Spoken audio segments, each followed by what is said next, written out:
Praise the lord. మన ప్రభు రక్షకుడైన యేసుక్రీస్తు ప్రశస్తమైన నామములో మా పరమ యెరూషలేం మినిస్ట్రీస్ ద్వారా హృదయపూర్వకమైన వందనాలు. దేవుని కృపా వాత్సల్యతను బట్టి మరొక ఉదయాన్ని ప్రభు మనకు అనుగ్రహించారు. దేవాది దేవునికే మహిమ కలుగునుగాక. మంచిది. పరిశుద్ధ గ్రంథములో నుండి దేవుని వాక్యము, కీర్తనగారుడు రాసిన కీర్తనలు 131వ కీర్తన 3వ వచనం. ఇశ్రాయేలీలు ఇది మొదలుకొని నిత్యము యెహోవా మీ యొద్దన ఆశ పెట్టుకొనుము, యెహోవా యొద్దే మీరు ఆశ పెట్టుకొనుము. ఈ వాక్యములో యెహోవా మీదనే ఆశ పెట్టుకొనుము. ఇశ్రాయేలీలు ఇది మొదలుకొని నిత్యము యెహోవా మీదే ఆశ పెట్టుకొనుము. చూడండి, చాలామందికి ఆశలు ఉంటాయి. ఆశలు అనేది కోరికలుగా ఉంటాయి. దేవుని యొద్దకు వచ్చేవాళ్ళు కొన్ని ఆశలు పెట్టుకొని వస్తారు. ఆశలు పెట్టుకొని తర్వాత వాళ్ళు కోరుకున్నది దొరికిన తర్వాత దేవుడికి దూరం అయిపోయిన వాళ్ళు కూడా లేకపోలేదు. ఇక్కడ ఈరోజు వాక్యం చెప్తున్న మాట, దేవుడి మీదే నువ్వు ఆశ పెట్టుకోవాలి. దేవుడు చెప్పిన మాటే నాకు ఆశ, అదే నా శ్వాస. ఎప్పుడైతే నువ్వు తీర్మానం చేస్తావో, ఇక్కడ చెప్తున్న మాట, వారి యొక్క ఆశలు నెరవేరుస్తాడు ఆయన. ఖచ్చితంగా వాక్యం చెప్తున్న మాట, దేవుడి మీదనే ఆశ పెట్టుకో. ఎందుకు చెప్తున్నారు? వాక్యము చాలా జాగ్రత్తగా వినాలి. లోకపు ఆశలు ఉన్నాయి. లోకములో తన ఇష్టం వచ్చినట్లుగా ప్రవర్తిస్తుంటారు. తను ఆశిస్తుంటారు, నేను ఇలా ఉండాలి, నేను ఇలా ప్రవర్తించాలి, నేను ఇలాగ గడపాలి, నా కోరికలు తీర్చుకోవాలి, నా వాంఛలు తీర్చుకోవాలి. ఒక్క మాట గుర్తుంచుకోవాలి. దీనికి అనుకూలముగా యెషయా గ్రంథములో 5వ అధ్యాయము 14వ వచనములో మనం చదువుతాం. అందుచేతనే పాతాళము గొప్ప ఆశ పెట్టుకొని, ఇదిగో అపరిమితముగా తన నోరు తెరిచి ఉన్నది. చూసారా? పాతాళానికి కూడా ఒక ఆశ ఉంది. నరులకు భూమి మీద ఆశలు కల్పించి సాతానుడు, ప్రియమైన దేవుని బిడ్డలారా, వాళ్ళ మీద ఏలుబడి చేయటానికి, ఇదిగో పాపం అనేది చూపించి, అక్రమం అనేది చూపించి, వ్యభిచారం అనేది చూపించి, దొంగిలించటం అనేది చూపించి, ఇదిగో అనేకమైనటువంటి విషయంలో కొన్నిటికి బానిసలుగా చూపించి, భూమి మీద ఉండగానే వాటి మీద ఆశ చూపిస్తుంటాడు అపవాదైన సాతాను. ఇక్కడ కూడా మరి పాతాళము నోరు తెరుచుకొని ఉన్నది. నోరు తెరుచుకొని ఆశతో ఉందంట. ఆశతో, ఇదిగో ఈ వ్యసనాల్లో ఎవరైతే పడిపోతారో, ఎవరైతే ఈ బలహీనతల్లో పడిపోతారో, ఎవరైతే ఈ బంధకాల్లో పడిపోతారో, అట్టి వారు పాతాళములోనికి వెళ్ళి, మరి వాక్యము చెబుతున్నటువంటి విషయంలో లాజరేమో ఏమీ లేనటువంటి దరిద్రతలో ఉన్న దేవుడి మీద ఆశ పెట్టుకున్నాడు కాబట్టి తండ్రి అయిన అబ్రహామును కుడిపాశమున ఆయన ఆనుకొని జీవిస్తున్నాడు. కానీ మనం గమనించినట్లయితే ధనవంతుడు తన ఇదిగో ఓదా రంగుల వస్త్రములు వేసుకొని ఊపిరాడనంత తిండి తింటున్నాడు. తిండి మీద, వస్త్రాల మీద, లోకం మీద ఎంతో ఆశతో ఉన్నాడు. కానీ పాతాళము నోరు తెరిచి ఎక్కడున్నాడంట? పాతాళములో ఉన్నాడు. అక్కడ అంగలార్చిపోతున్నాడు. కాబట్టి వాక్యం చెప్తున్న మాట, దేవుని మీదనే ఆశ పెట్టుకొని ఉండుము. లోకము మీద ఆశ పెట్టుకున్నట్లయితే పాతాళము మనుషుల మీద ఆశ పెట్టుకొని ఉన్నది. ఇదిగో వాడు వశపరుచుకోవాలని సాతానుడు ఎవరిని మింగుదామని భూమి మీద తిరుగుతున్నాడు. ఇదిగో వాక్యం చెప్తున్న మాట అదే. ఆదికాండములో మనం చదివితే 4వ అధ్యాయము 7వ వచనం, నీ సత్క్రియలు చేసిన ఎడల నీ తల పైకెత్తుకొను వా, నీవు సత్క్రియలు చేయని ఎడల ఇదిగో నీ వాకిట పాపము పొంచి ఉన్నది.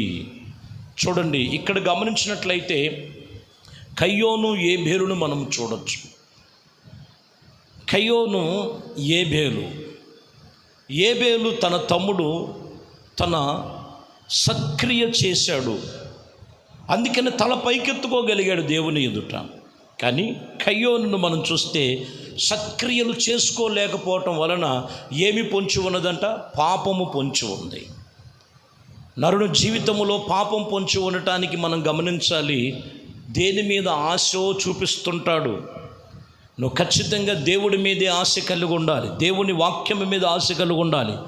6 దినాలు పనిచేసి 7వ దినము దేవుని మందిరమునకు వెళ్ళే విషయంలో ఆశ కలిగి ఉండాలి. కొంతమందికి ఇదిగో వారు ఇష్టమొచ్చినట్లుగా ప్రవర్తిస్తారు, కానీ దేవుడు మందిరానికి రావటానికి ఆశపడరండి. దేవుడు వాక్యములు పంపిస్తున్నటువంటి విషయంలో కాసేపు దేవుని వాక్యము నేను వినాలి, కాస్త నెమ్మది కలిగే మాటలు అనే మాటలు వినటానికి ఆశపడరు. కానీ పనికి మాలిన చెత్త చెదారం అంతా కూడా పాడు చేసి నరకములోనికి తీసుకెళ్ళిపో వాటి మీద ఆశపడుతుంటారు. నీ వాక్యట పాపము పొంచి ఉంది. నీ తల పైకెత్తుకోవాలంటే మొదటిగా నువ్వు సత్క్రియ చేయాలి. అంటే నువ్వు దేవుడి మీదే నువ్వు ఆశ కలిగి ఉన్నట్లయితే ఆయన వాక్యం చెప్తున్నటువంటి మాట, ఇదిగో నిన్ను తల పైకెత్తుకునేటట్లుగా చేస్తాడు ఆయన. ఆదికాండములోనే 3వ అధ్యాయములో 16వ వచనములో మనం చూడవచ్చు. ఆయనను స్త్రీతో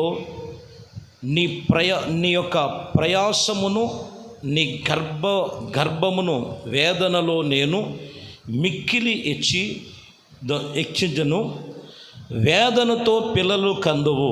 ఇక్కడ గమనించాలి, నీ భర్త ఎడల నీకు వాంఛ కలుగును, అతడు నిన్ను ఏలునని చెప్పాను. చివరి మాటలో ప్రాముఖ్యం. నీ భర్త ఎడల నీకు వాంఛ కలుగునంటే నీ భర్త నీ మీద ఆశ పెట్టుకొని ఉంటారు. వాంఛ అనే మాట ఆశ కలిగినట్లు. చాలా జాగ్రత్తగా గమనించాలి.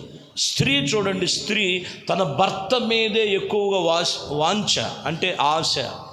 ఎలాంటోడన్నా అవనివ్వండి, భర్త మరి వచ్చేంత వరకు ఆయన ఎటువంటి పరిస్థితుల్లో ఉన్నా కానీ అన్నీ కూడా వాళ్ళకి చక్కపెట్టి ఇదిగో అలాగూ చేయాలని ఎంతో ఓర్పుతో సహనంతో ఆశతో ఉంటారండి స్త్రీలు.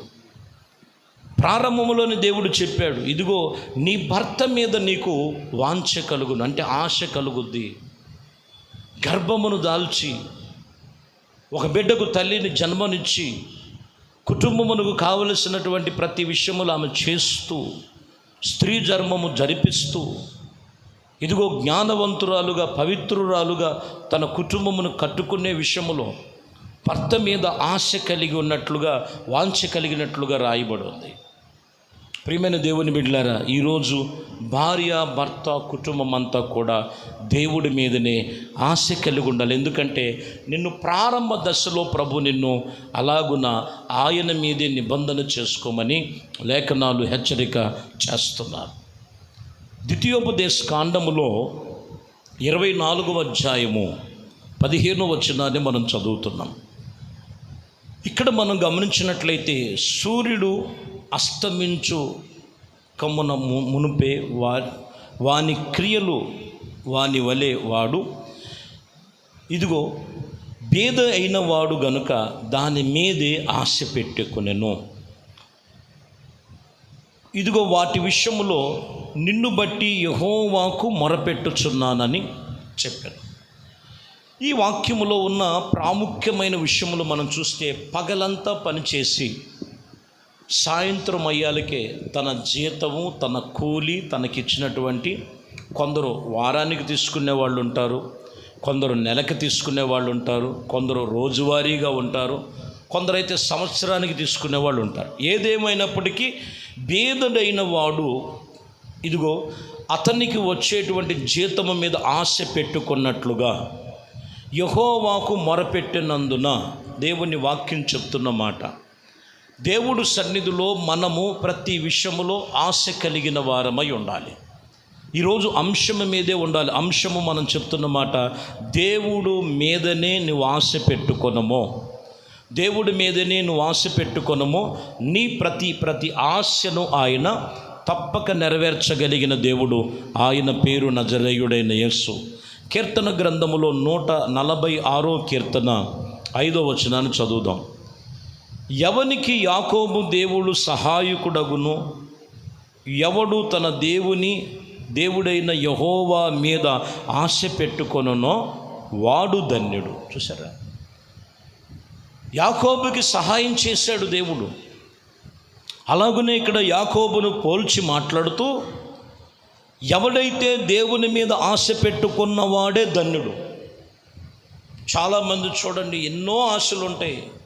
నా పిల్లల మీద ఆశ పెట్టుకున్నా, మనవళ్ళ మీద ఆశ పెట్టుకున్నా, మనవరాళ్ళ మీద ఆశ పెట్టుకున్నా, ఇదిగో నా చిన్నోడు, నడిపోడో, పెద్దోడో, లేకపోతే ఇంకొకడో, భర్త మీద భార్య, ఇలాగ మనం చూస్తే మొదటిగా మనం గమనించాలి ప్రియమైన దేవుని బిడ్డలారా, యెహోవా మీద నేను ఆశ పెట్టుకున్న వాడే ధన్యుడు. నెమ్మదిగా జీవిస్తారు. కొందరిని మనం చూస్తే వాళ్ళ ఆశలన్నీ అనగారిపోయినాయి. వాక్యం చెప్తున్నటువంటి మాట ప్రియమైన దేవుని బిడ్డలారా, వాక్యములో రాయబడినటువంటి విషయములు చాలా జాగ్రత్తగా గమనించి, లేఖనములు సెలవిచ్చినటువంటి మాటల ప్రకారముగా మనం ఆత్మ సంబంధముగా నడుచుకునే విషయంలో జాగ్రత్తగా ఉండాలి. ఆయన మీదే మనం ఆశ కలిగి ఉండాలి. ఈరోజు దేవుడి మీద ఆశ పెట్టుకునేటువంటి అనుభవాలు ఎందరిలో ఉన్నాయి. దేవుడే మనకు ఆశ. నీవు ఆయన మీద ఆశ పెట్టుకో. ఆశపడిన నీ జీవితాన్ని సిగురింప చేసి, ఫలింప చేసి, ఆశీర్వాదముగా నిన్ను, నీ కుటుంబాలను ఆయన మార్చునుగాక. ప్రార్థన చేద్దాం. పరిశుద్ధుడా, ప్రేమ కలిగిన తండ్రి, దయగలిగిన మా ప్రభువా, మీ ఘనమైన శ్రేష్టమైన నామానికి స్తుతులు చెల్లిస్తున్నాం. మీ కృపా దయా సంకల్పమును బట్టి ఇదిగోనైనా యెహోవా మీదనే, దేవుడి మీదనే ఆశ పెట్టుకోవాలని వాక్యం చెప్తుండగా, ప్రతి ఒక్కరు కూడా మీ మీద ఆశ కలిగి మీ మీదే నిలిచినటువంటి ధన్యతలో మీ కృపలో నడిపించమని నజరేయుడైన యేసుక్రీస్తు నామములో ప్రార్థించి వేడుకొనుచున్నాము తండ్రి. ఆమేన్, ఆమేన్. ప్రభు మిమ్మల్ని దీవించి ఆశీర్వదించును.